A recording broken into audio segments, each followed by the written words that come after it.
People follow you because of who you are and what you represent. That's the pinnacle of leadership, the fifth level of leadership according to John Maxwell's book, The Five Levels of Leadership. At ano yung signs na nandiyan ka na? Well, sabi nga, people respect you, no? They know what you stand for, they know your values, and as a result, they follow you, they invest in your leadership. Hindi sila compliant lang. Ano ang mga dapat mong gawin kapag ka level 5 leader ka na? Dahil meron ka pa bang i-develop sa sarili mo? Siyempre, meron. Dapat continuous yung ating effort to improve our knowledge and skills in leadership, di ba? Importante na patuloy tayong merong vision para sa ating team, para sa ating kumpanya, and that we are able to facilitate change, especially at this age, no, where changes are happening all the time.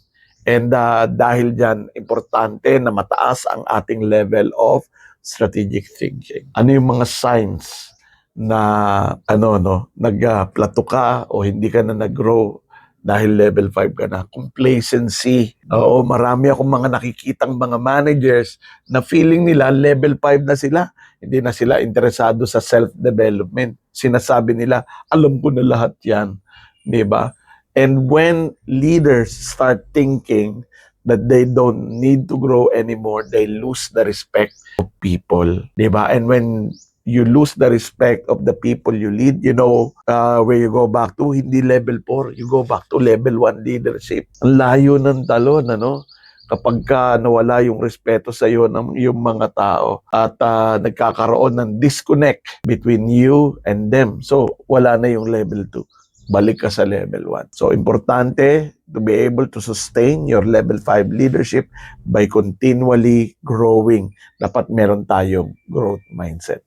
So, ayun yung 5 na levels, and I hope this helped you recognize where you are with your team and with the people in your team. O one more thing, bago ko tapusin ito, yung ating pagiging level 1, 2, 3, 4, 5 ay hindi collective.